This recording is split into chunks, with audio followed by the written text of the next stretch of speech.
I want to welcome everybody to another powerful session of Coach to Growth. I'm so glad that you're here with us today because today's topic is every studio, gym, and wellness business, something they need to know to master if they want to thrive, not only in 2026, but beyond as well.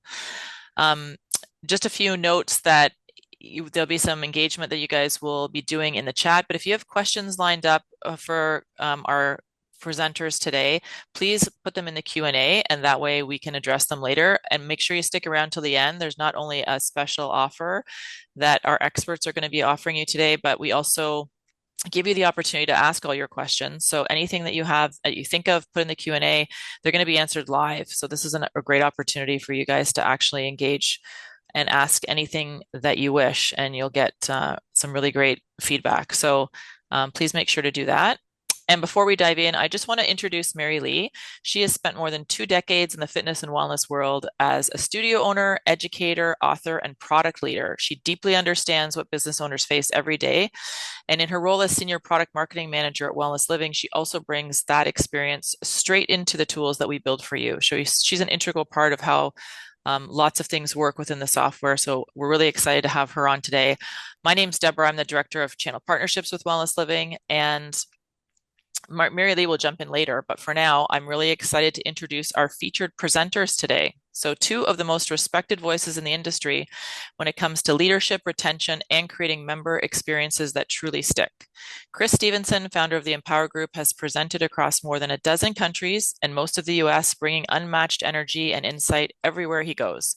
Before teaching his before launching his consulting firm, he spent over 20 years owning and operating highly successful health clubs, earning some of the highest net promoter scores in the industry. He's a published author, a former Power Ranger stuntman, if you believe that. Yeah, that's really true. And a powerhouse when it comes to communication, employee engagement, and customer service. Chris has this incredible ability to connect instantly with people and make complicated topics feel inspiring and doable. Joining him is his brilliant business partner, Marisa Hoff, who brings nearly 15 years of proven leadership in fitness management, operations, and customer experience. Marisa built her career as the general manager of a high-performing independent club where she drove engagement, staff excellence, and long-term profitability. Today, she works with organizations of all sizes, boutique studios, big box gyms, parks and rec agencies, helping them improve retention, streamline systems, and strengthen their teams. She's also a dynamic speaker who headlines events like HFA, always delivering practical strategies that owners can implement immediately. And together, this duo teaches businesses how to elevate their experience, energize their teams, and keep members coming back. So, with that, today's topic is retention starts with attendance. And let's jump in with Chris and Marisa. Take it away.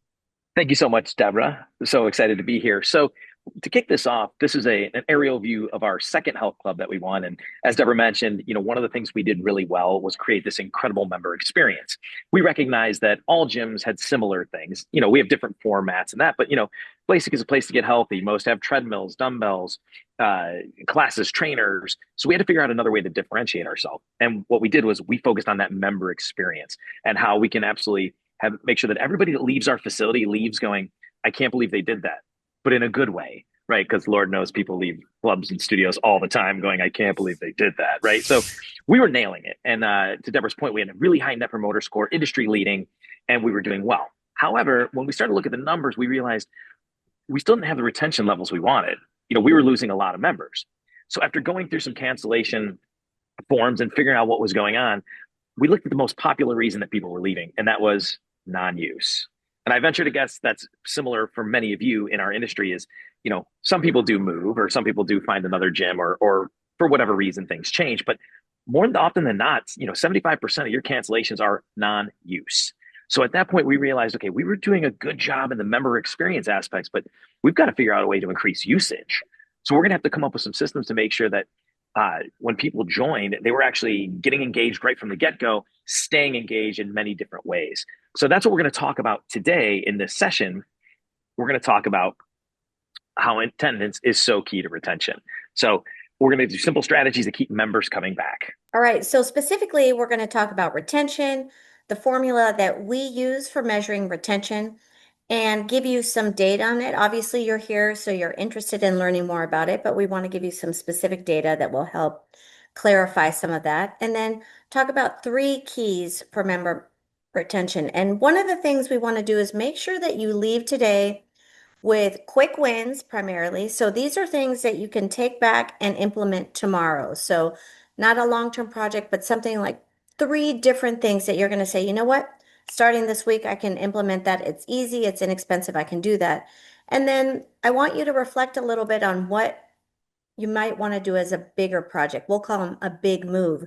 And as we head into 2026, this is a perfect time for you to start thinking about a bigger picture strategy for how you're going to enhance your retention. And we're obviously going to give Q&A time. And so we're going to speed through this to make sure that we have the opportunity to engage with you and answer your questions. Deborah did an amazing job talking about our background as operators. I'd say the only thing that we would add is as the Empower Group, we've had the opportunity to be in many different spaces. So not only do we do keynotes and breakouts, but we're doing on-site staff training for a lot of different organizations, from climbing walls to rec centers to boutiques. And then we work one-on-one with organizations to help them with their improvement. So a lot of the data that we share, a lot of the experience started out from our own Stevenson Fitness, that was the name of the club, but we'll also share what others in the industry are doing that is working really well. All that being said, we're excited to be here, but we are also not above bribery. So, I'm sorry, incentivizing people. So, anybody who's on and stays for the entire duration of this webinar is going to be in a raffle to win the book Unreasonable Hospitality. It's a great book by Will Guidara, all about how we surprise and delight members, going far beyond the products and services that we offer. So, again, to incentivize you, we're going to give you the opportunity, if you stick through till the end, to win a copy of this book that we will send to you. I could be bribed. So we want to start with a poll, and basically we want to know how often you're tracking your attendance. So we're going to throw a poll up there, and let's see how often y'all are doing this. And this is where the Jeopardy music comes on. Yep. So how often are you tracking attendance? Daily, weekly, monthly, or I don't track it right now? And if you have another, don't worry about it. Do the closest to what you're doing. Maybe it's annually. All right. So daily and weekly, very good. Monthly, and I don't track attendance. Okay. So we've got kind of a good mix of most people doing it to some extent, a few that don't. Hopefully, after this, it will be something you're encouraged to do. But thanks for sharing. That gives us an idea, a little bit of who's on this call right now. All right. So let's, moving forward, then talk about what we mean by retention. Let's see if we can get to that. So in the past, it used to be that retention was just people paying their dues, their annual, their monthly, their daily dues, whatever. Now, what we're looking at in retention is having people that are engaged, because we know that when people are paying but not coming, that's not a long-term solution. So we're looking for people who are paying, who are engaging, and who are participating in a variety of ways. Specifically, there's a lot of data around retention and why it's so important. We know that a lot of us are always looking for new people to come in the door, but the data will tell us that it is much more efficient financially to focus on keeping a member than getting a new member. And we also know that if we increase attendance by just a small amount, we're going to increase our profits by an exponential amount. So we want to make sure that we're focused on retention, and it does have long-term financial benefits that are proven through data. So we're going to tell you how we measure retention, and it's going to be something that you will get different perspectives on it. I know that we're really good friends with Dr. Paul Bedford, who's the retention guru. And basically, what we say is take a period of time. What I might suggest is that you take 2024 as a start, and you're going to take the members at the end of the period. So on December 31st of 2024, how many members did you have?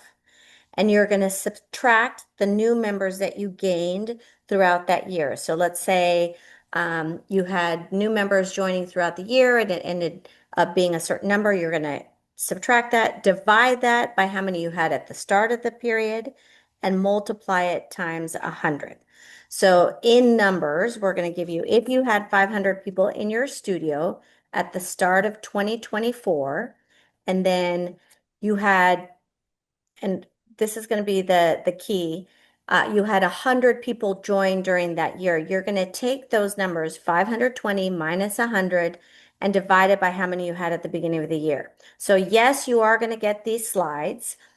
Once you divide it by 100, I mean, multiply it times 100, you're going to get the retention rate. So this is going to be the formula that you use. And the reason why we want you to get a certain period of time is so that you can evaluate people over time, because a month doesn't give you enough of a retention rate. It'll give you attrition for that month. So we're going to look at period over time, especially those of you who have been around longer. If you have members that have been around for like 3, 4, 5 years, that may skew the data. So we want to have a good picture of one moment in time. So a couple basic benchmarks just to share with you to see what people are doing with retention in general.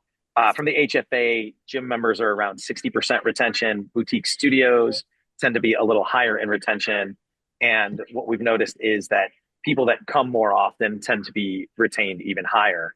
So knowing that, the one thing I will say about these statistics are good clubs and good studios tend to be the ones that report, right? The clubs that are not doing well tend not to participate in these surveys. So I would say these are probably skewed a little bit higher, but it still gives you an idea and a benchmark. And when you look at this, there's a lot of room for improvement with retention. And as Marisa mentioned earlier, you increase your retention by 5% or extend the length of a membership by just a few months, it's a massive financial impact. So something that you really want to focus on. So the keys that we'll talk about today are engaging early, encouraging often, and expanding basically the way people interact with our facility. Before we get into those three, though, it is important to know that you got to create a great experience. You can't deliver, classes that aren't spectacular, if your facility is dirty, if it's hard to join, if it's not easy, effective, and enjoyable. What we're about to share doesn't even matter. So fundamentally, you got to focus on that member experience, right? Once that's in place, all the stuff that we share with you will show you ways to just enhance the amount of times that people attend and enhance that, thus your retention. So you're doing a great job of delivering a good experience. You've got great instructors. Your facility is clean.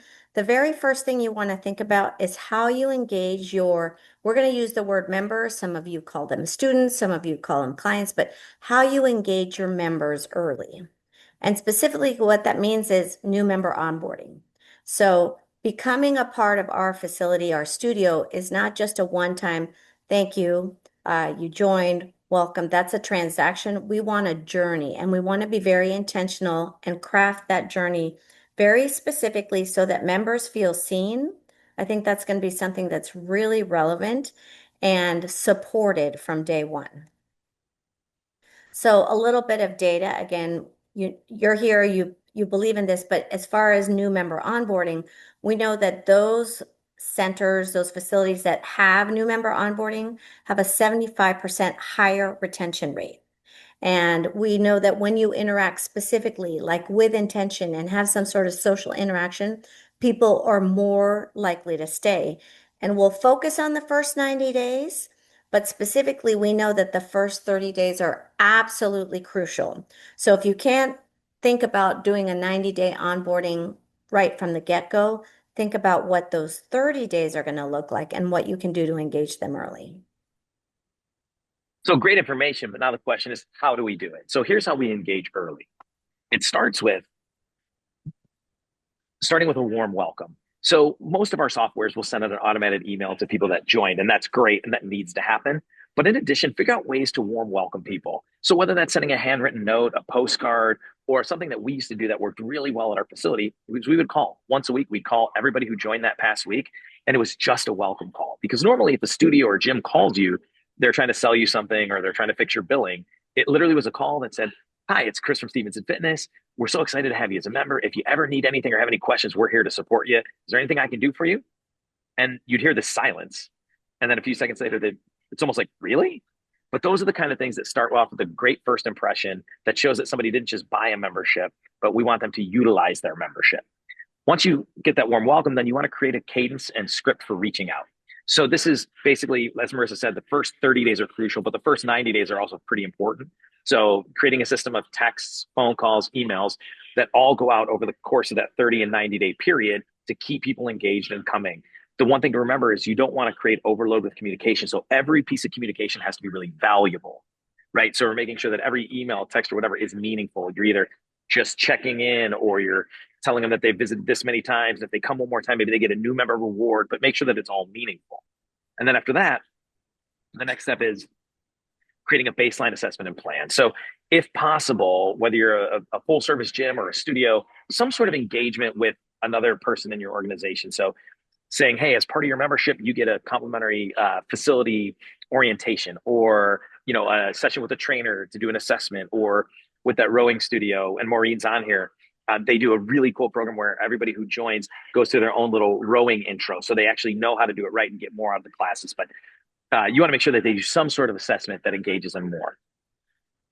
So we're building habits early on by encouraging people to come. And then what you want to do is create those connections, not only to the people on your staff, but to others. So new member socials, you might do that once a month where people are coming in and meeting others that are in the same place. Oh, you're new here too? Great. And you're enabling ways for people to interact. And then you're also making sure you get feedback. So part of that cadence or those scripts that you're sending out might be something like, how was your first month? Did you feel supported? How could we do better? And make sure that you're listening and responding to those feedback, especially in the first 30, 60, 90 days, is going to help them feel valued and help you provide a better journey all around. And then very, very early in their stages, because Chris mentioned that baseline assessment, you want to reward them for the things they're doing. Yay, you came in for the first time. Welcome in. I'm so glad to see you. Or you hit those 8 sessions in the first month, or at Revival where Maureen is, it might be you completed your new member 1, 2, 3 journey, whatever it is, but you want to make sure you acknowledge and celebrate that because that's really important for engagement with your new members. And just a couple of examples so you can see just how tangible it is. Here's what Soul Cycle sends out. It's not just a typical formatted welcome email on everything you need to do to have a great experience. This was a company that we consulted for, a British company that was launching in the US. We would send this to all the new members. So again, arrival, clothing, COVID safety. This was obviously during that pandemic period, what to bring, and a smile, right? So just a nice welcome. Then a couple more examples, again, just to make it very tangible. With this military BMF thing we did, we also, everyone who joined held a sign that said, I've been recruited, right? Because it was military themed. It was fun. And then with the Well Studio is another facility that we work with up in Dublin, California. Dublin, Ireland would be way more exciting. But they do a new member board. So if everybody's coming in for their first visit, they see their name. And sometimes to us, it seems like, is that really important? People will take selfies with this when they see their name up. And think about what a great first impression. All right, so quickly in the chat, because we're sharing ideas, we want to have you share ideas with everyone else too. Write down one thing you do to welcome new members. So in the chat, pop it in, whether it's sending an email or writing a little thank you note, pop it in so that we can get some great ideas from each other. And then this might lead to your quick win. So what's one thing that you can take away from this engage early section or from the chat that might be something that you plan to do in the next week or so?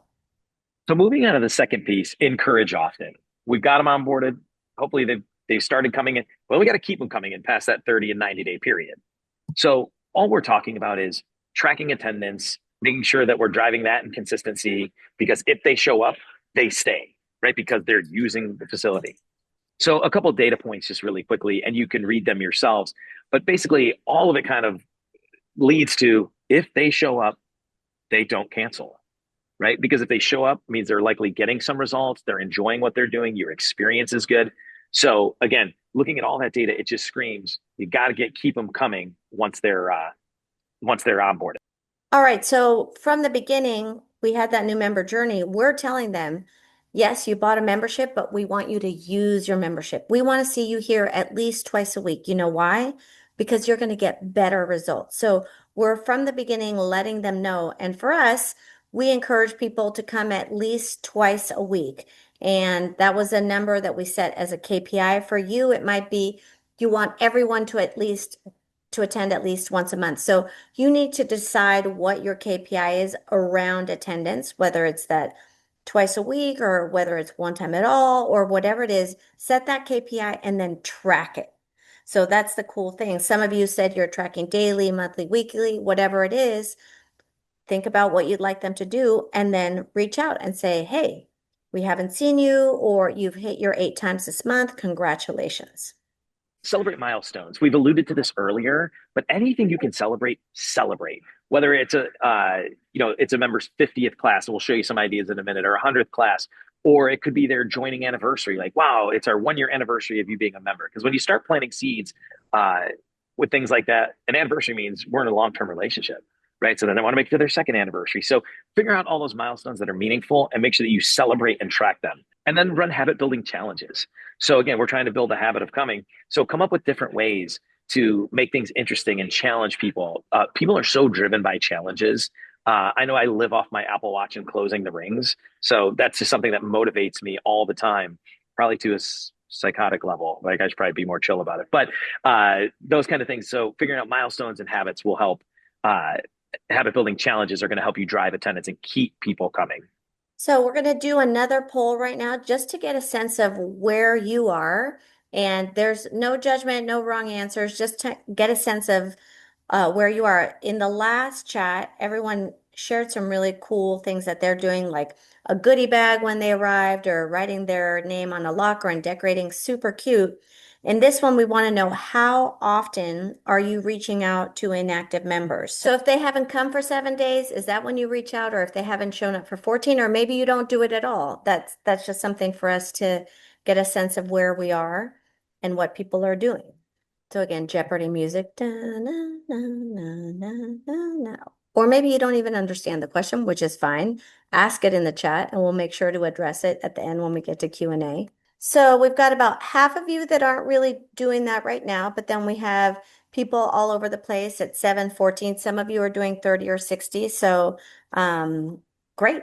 Thank you so much And, for sharing. and one thing just to touch on really briefly is a lot of the old school gym and studio mentality was let sleeping dogs lie.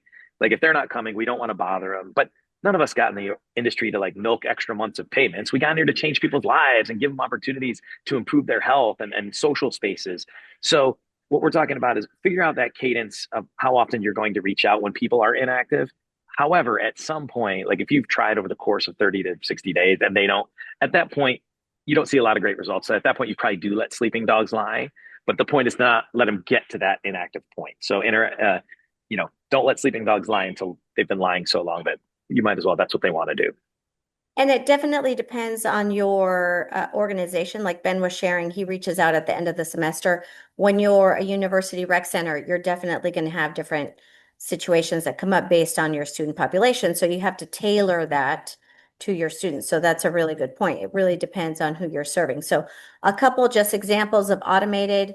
This is one we noticed you haven't been in the gym this week. And this was someone who reaches out after 7 days. So they change the pattern, the attendance pattern, and the client gets a text.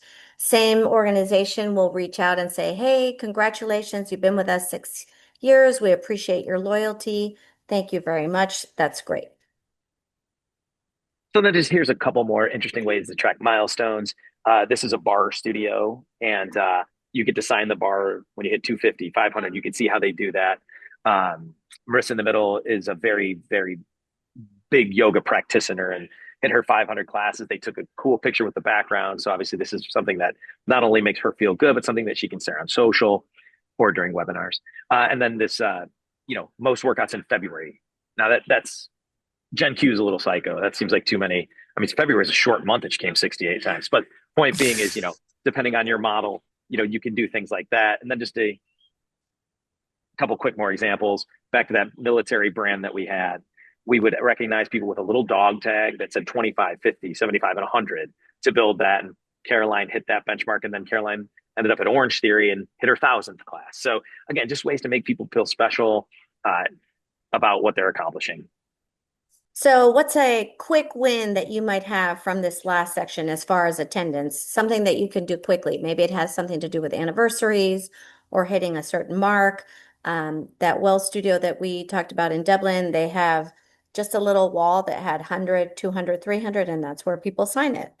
So think about one that you could jot down. And then let's talk about how you expand the experience. And by that, we mean the more someone can do at your location, the more likely they are to stay because they've got connection, they've got results, by the way. If you're doing classes and your personal training and you're doing other things, your results are going to be better, but you're also building connection. So a lot of stats around that sort of mark. We know that when people either do personal training or do group exercise, if you're not just a group exercise studio, they're likely to stay longer. And that if they do three or more things, and we'll get to what that means, they're going to be 70% more likely to renew. So let's talk about what those things are. Here's some examples. You know, make personal invitations are huge. A million years ago, post Power Ranger, but pre club owner, I taught group exercise, and I was the person outside of the class going, "Have you ever tried class? You got to come in. You got to take class." So just personally inviting people will do it because they either feel very special about the invitation or they can't say no, or maybe you're making them feel guilty. But whatever, it gets people involved. So always invite people personally. We had a huge holiday party every year, and we had one member who everybody loved, and I actually had each staff member write down 5 people that they personally invited to the party because we sent the emails and all that, but personal invitations drove people in. And at one point, I was fairly good friends with him. He said, "Do you force your staff to invite people to this? Because they all invited me, like every one of your staff." And I'm like, "Well, the good news is they like you, but yes, we do actually have a plan to make sure people feel invited." So personal invitations are crucial to getting people involved in other things, doing things like hosting open houses, sometimes unrelated to fitness. Maybe have a little open house where your staff hangs out and they can meet people, or you invite third party vendors just to create fun little environments. We used to have Friends Friday, but just any way to get people involved that's not necessarily just using your service or taking your classes. And then gamifying things. We talked about celebrating milestones, but whenever you can gamify engagement, it makes people more interactive. I work a little bit in Canva, and Canva, like if you hit 50 designs, it celebrates that you hit 50 designs. And I felt like, wow, even Canva is gamifying things. But those are 3 ways that you can get people engaged outside of what they just traditionally do with you. And a real quick note on all the things that we're sharing is you can come up with great ideas. You can enact certain games or programs or whatever it is for retention, but you need to be very intentional about how you train your staff to deliver this. So Chris talked about inviting. We were very specific on what that looked like. We would practice. If you're doing bingo, for example, and gamify engagement, it's not just a bunch of cards sitting there. It's your instructors talking about it after class. It's the emails that are going out. It's your welcome desk saying to everyone, have you gotten your bingo card yet? So you have to be very intentional about making sure your staff is trained to do that. Same thing with social connections. Are they introducing members to each other? Because some of you know, like those early morning people all come at the same time. And when someone doesn't show up, they're like, where were you yesterday? They don't even need an automated text that's coming from the facility, they know each other. So the more you can get people to connect with one another, the better it is. Open houses, member socials, all those things are intentional because we're building opportunities for people to get friends. And what we're learning now is that that connection is even more important than it ever was. So people are looking for a sense of community, a sense of connection, and you need to make sure that you are intentional about how you deliver that. Special interest groups, which might be sounding political, but what I mean by that is it could be that we had a run club that just started because people were really interested in run club and they started doing stuff together and it grew and they love to do running to the point where sometimes it might not even come into the facility because they loved running.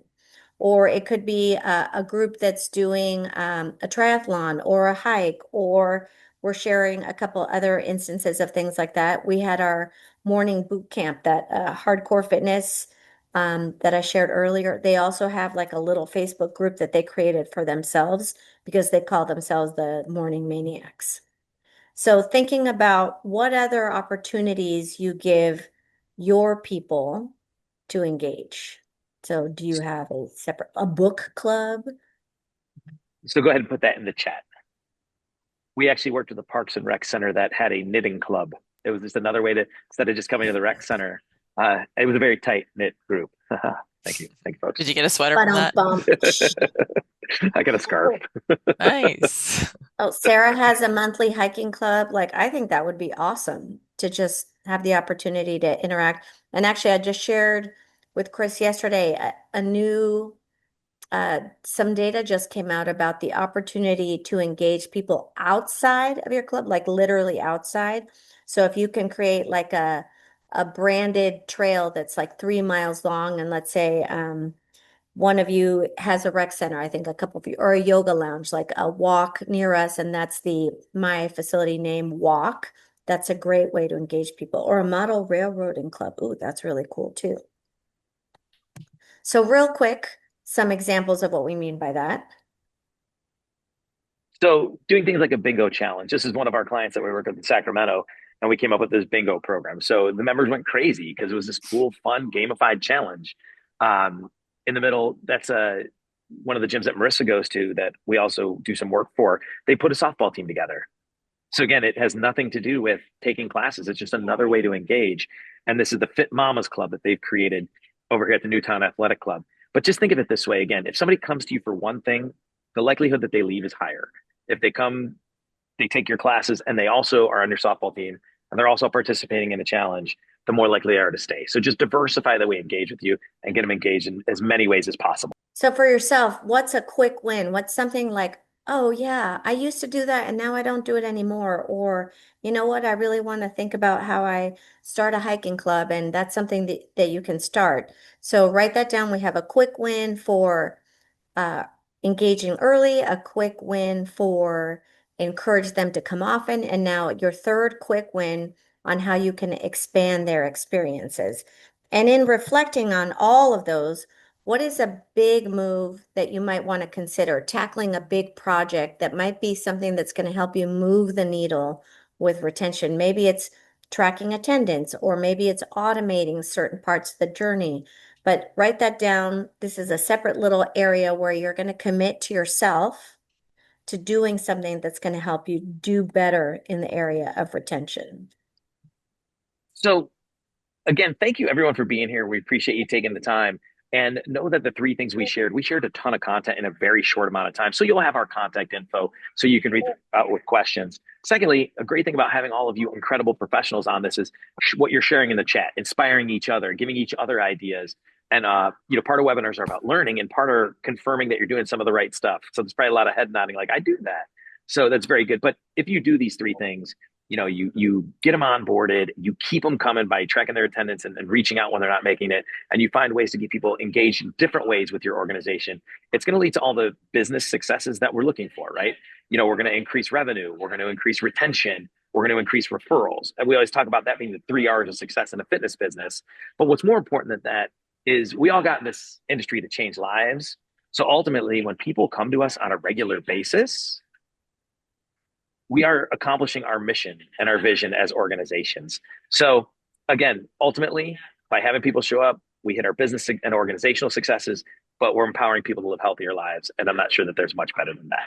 So thank you so much. Now we've got time for Q&A.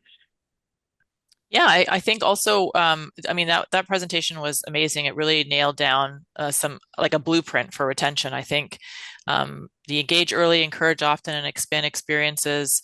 I love the ideas that everybody shared. Now we also want to show you just quickly how the strategies become real day-to-day actions inside your software. So we're going to bring in Mary Lee. And Chris and Marissa, you have a few questions that you are going to ask that are related directly to what you just covered in your presentation.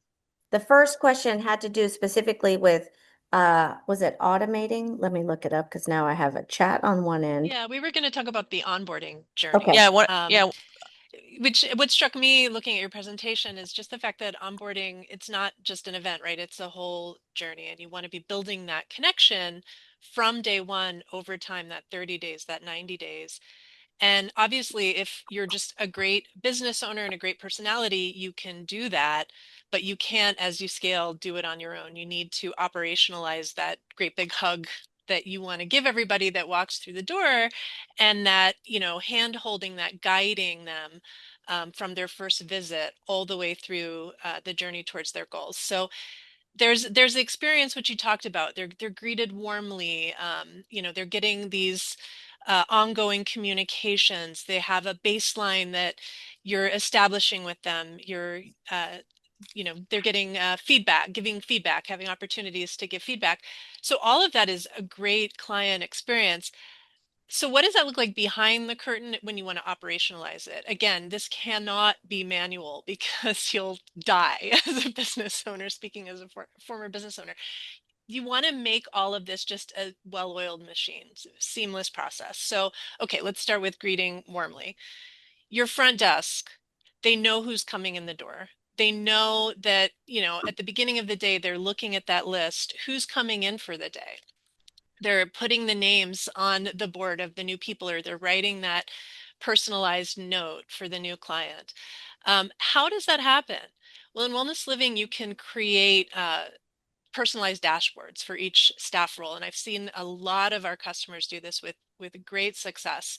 So, at the beginning of the day, they're seeing who's coming in, they're ready, but also there are icons next to each client's name. So they know not only this is this person's first visit, but also this is this person's birthday, or this is a person who's having their 100th visit today, or a note about a medical issue or an alert they need to pay something. All of this is very, very intuitive in the Wellness Living dashboard. So I think, again, it has to be so easy for the front desk staff to extend that hug in a way that they're not looking like, wait, what? Who is this? So that's one thing that I've seen really effective.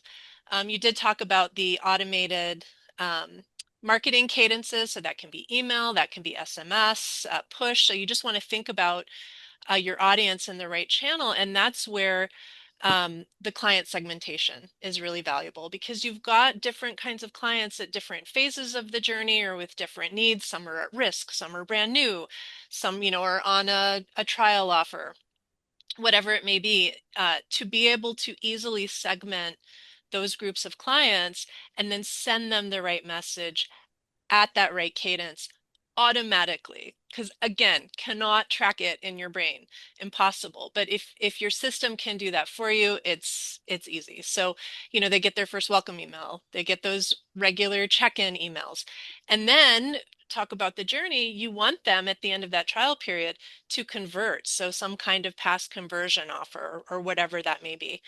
um, the baseline goal setting, love that. You know, talk about a great first impression. You're taking the time, your staff is taking the time to understand their goals, or to set that baseline so that they can check in down the road and show the progress. I know a lot of personal trainers use the PARQ assessment form, and there are other ones for different types of fitness providers.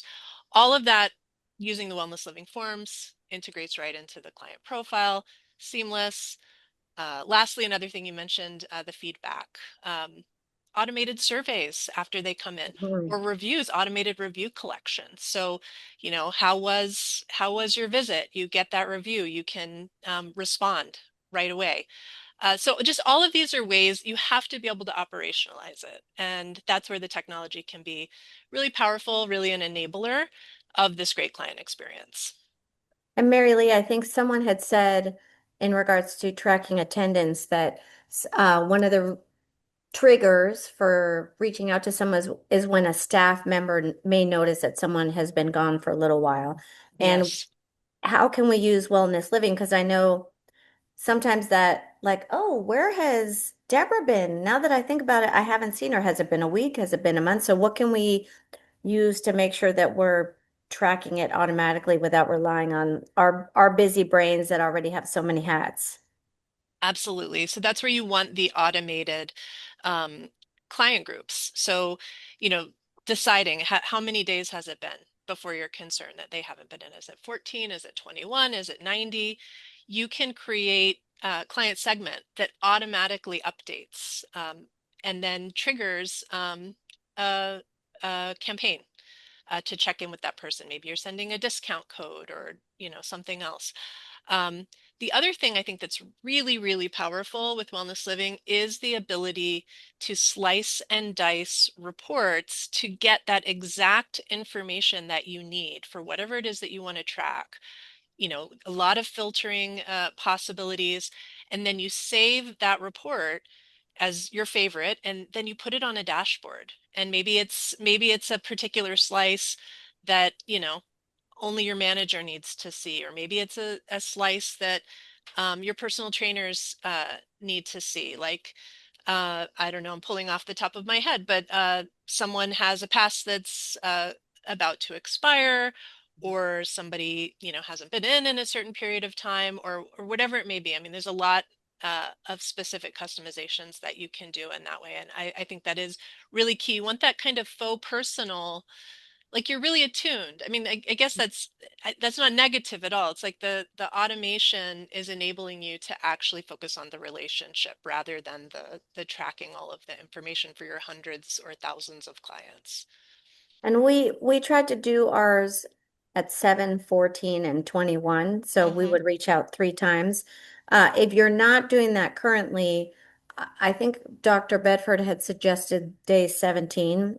It's kind of a random number, but if you want to just start with one time that you're reaching out when they're dropping off, I think that's a good start. And my only other tidbit with that would be maybe once a quarter, refresh those scripts so that they're not, some of us have been around, like in my example, I've been a member for 6 years. I don't want to get the same text for 6 years. So every quarter, could you change it a little bit? Could you, maybe tweak it a little bit so that it's not, maybe it's related to the, like, hey, we haven't seen you this summer, so that it doesn't feel like it's rote. Yeah, and we're in the era of, back in the day, something would be automated, people wouldn't realize it. Now people know with AI and everything, like there's so Hmm. much that's automated. So to Marissa's point, even if you update it, it's automated. It's still different. It's new. It shows that you care enough to change these things. So really important because that way they don't get hit with, information overload and they just start to tune people out. And there's more to someone kind of being at risk than just not showing up. There are a lot of factors. It could be an expiring purchase option, or it could be, maybe they have unpaid visits, or it's all kinds of things. Um, so that's the other thing that reports can help you get a handle of. And I've seen customers creating custom dashboards that are just focused on kind of those yellow flag issues, Mm. um, an expiring credit card or something like that, so that there's one single dashboard that their staff can easily see, who do I need to call today to get ahead of these yellow flag issues before they become red flag churn risks. And then of course there's Wellness Living has two reports for churn risk clients. One is called the Clients at Risk report, and one is actually an AI powered Isaac churn report. So Wow. lots of different ways to kind of slice and dice and see who may be a threat of churn. And just like you said, keeping them engaged, giving them reasons to come back, showing that you're paying attention. Hmm. And Mary Lee, that's a really good point because one of our clients in Sacramento that we're working with, they set up their own KPI that said membership saved, meaning when someone tries to cancel, then you're trying to convince them not to. That's almost Hmm. impossible because generally people go longer before they actually do cancel, they're gone, right?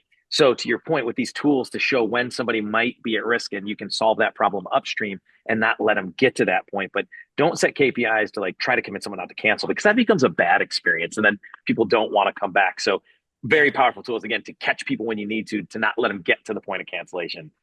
absolutely.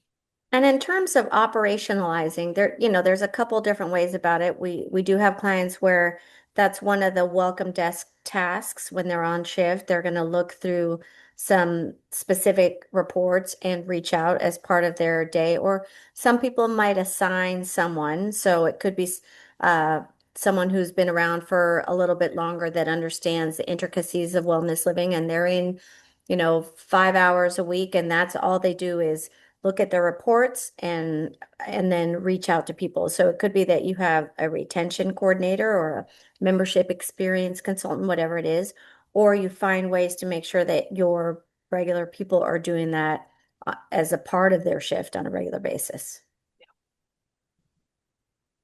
And then as far as you talked about, I love the milestones, like someone's birthday, where you get like it's because sometimes we're busy and we're interacting with people. So I love that there's a little icon for either an anniversary. And, as a client, I'll say I'm always like so surprised when people are like, oh, and it's such an easy opportunity.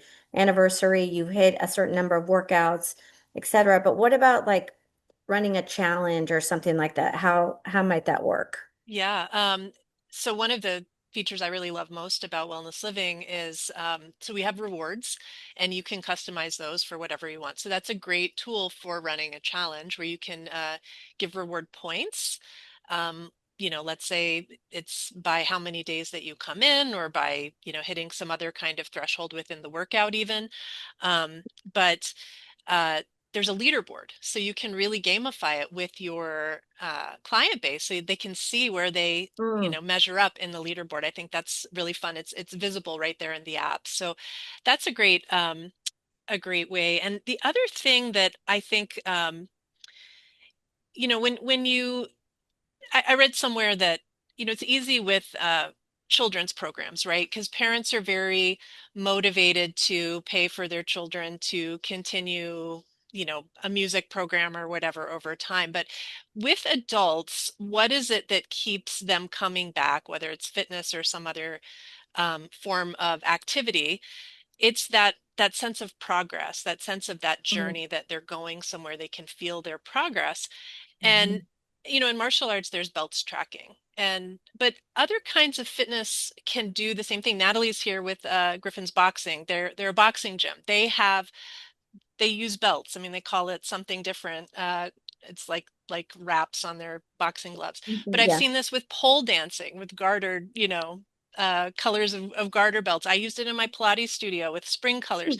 But the more that you can create a journey that people can follow, I think that is also really key to Mhm. engagement, motivation, progress, community building, all of that. And that feature is available in Wellness Living. So you can track progress over time. You can kind of gate access to different kinds of services based on, their belt level or their, you know, spring level, whatever it may be.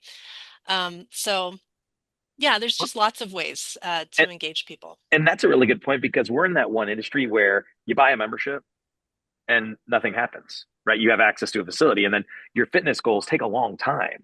So, to your point, a strategic way, operationalizing how we're celebrating the victories along the way, because no matter how motivated you are, if a goal's too far away, it's easy to become unmotivated, to give up, and those Mhm. sort of things. But if you're Hmm. celebrating the progress and these milestones along the way, you know you're getting there, and then eventually you get to that ultimate goal. But it's really important from a motivation standpoint. Absolutely. Yeah. Yeah. And I think there was a question earlier when I was sharing the retention formula. Is there a way within wellness living where that can be said, and how does that work? Was that Oh, the question absolutely. about the best recommendation for how often to track usage? The formula that you did, what was it? Membership, number of memberships at the beginning of a period Right, minus minus the new new members acquired memberships over, divided by the ones at the beginning. yeah. But Hmm. I'm sure there's like a report. I know there's all the softwares have different reports and Absolutely. Yeah. So there's more than one way that you could get at that information, but we have a number of attendance reports mm, available. So yeah, I mean, you can track memberships during a particular period. It would be a little bit manual to do that exact formula, but shouldn't take it, much time at all. yeah, that could be So very yeah, cool. yeah, Yeah, that's a cool formula. I'd never seen that. Ben has a question. What if someone unsubscribes from your newsletters? Is there a certain wording that you can say that maybe help them reconsider their services? Any suggestions there? I guess when you have a client unsubscribe, Yeah, I not think more for you guys, Chris. Oh, Yeah. okay. yeah, I was like, part of it is, when you're onboarding your members and somebody is new to the facility, making sure that you fully explain when you reach out and how you reach out. Whether push alerts from our app will give you certain types of information. Our newsletter is going to give you certain type of information. So letting people know what they're getting, and then just making sure that you are always sending valuable content, because I think that's when people start to unsubscribe, when they're like, "Well, this was dumb. I didn't need it." So I think those are a few keys to it. Also, look but for also, patterns. but like even let's say Ben already has 200 people that are unsubscribed and he's trying to reach out to them, and you can't reach out to them because they've already unsubscribed. We've had that issue before. So hopefully they're coming in studio. I'm like we did earlier, maybe we incentivize slash bribe, like we're going to send out a raffle for our newsletter subscribers and they're going to get 3 months free. Or if you could, you know, a gift card to Costco at the holidays, but something that would make it a big deal and just have, like a little poll within the newsletter. But I think valuable content is the key to not getting unsubscribes, but to have people resubscribe is the trickier part, right? So incentivize them even through social, like give exclusive offers only to people who are in that pool. So Hmm. that people go, wait, how did you do that? How did you get that? Oh, through the newsletter. You don't get it? Oh. Hmm. Yeah, and then I think also look for patterns. If you see a certain form of communication where you do see a lot of unsubscribes, you can go in there and problem solve. And then finally, know that some people are just gonna unsubscribe and that's who they are. So don't take it personally, which is hard as, us that are we're in such a people business and we take everything personally. Some people just don't want it. We speak a lot on customer experience and someone will always ask, what about the member that comes in with the noise canceling headphones and never smiles? I'm like, wave, smile, let them go.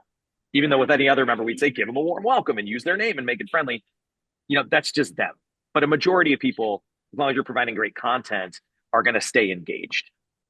And I want to pick up on what Chris said. I do think it is important in marketing to take a scientific approach to what is working with customer or clients and what isn't working. So that's where the marketing reporting that we have in Wellness Living is really valuable. So you can see which reports have a higher, or sorry, which campaigns have a higher open rate, click rate, those kinds of things you can A/B test, different subject lines, things like that. So I would just encourage you, Ben, to think about your marketing strategy and try to learn about what's working and what's not. I think that was it for the questions Okay. from the audience, but we're almost So, at time, and I know you guys are giving away a book. yeah. So we Yes, we do are. for those of you who are still in attendance, this goes back to Chris's umbrella. Like you have to create a great experience, and this is a great book for doing so. So we're gonna, for those of you still in the chat, we're gonna run through and uh Deborah, I believe you were going to. I did. I have a winner. I don't have Okay. a drum roll, but I do have a winner. I went through and just randomly came up with Andrea Mason Cup. All right. Andrea, So, yay! And so, Andrea, if you could email Deborah, and we'll find a way to Amazon ship you the book. Yay, Andrea. yeah, I'll message you, Andrea, with my Okay, email. So, perfect. And then we'll just need a good, oh, good. Get your own copy. Yes, if you didn't win, I would definitely recommend it. And if you're not much of a reader, you can watch the TED Talk by Will Guidara. It's about 9 minutes long and it's fantastic. So that's a really good one. Phenomenal. And then we had one more giveaway for anyone who is this really needs a interested. drum roll. Yeah, Yes. we are going to do consulting calls for the first 5 people who either email Chris or myself. So it's Chris or Marisa, Marisa at TEG Firm, and we'll happy to do a consulting call with you with any issues regarding Yeah, so retention or otherwise. We're happy to talk to you. yeah, Yeah, so 30 first minute five people call to email, free 30-minute consult. Can on I get in on whatever that? topic you want help with. Here, here's our info.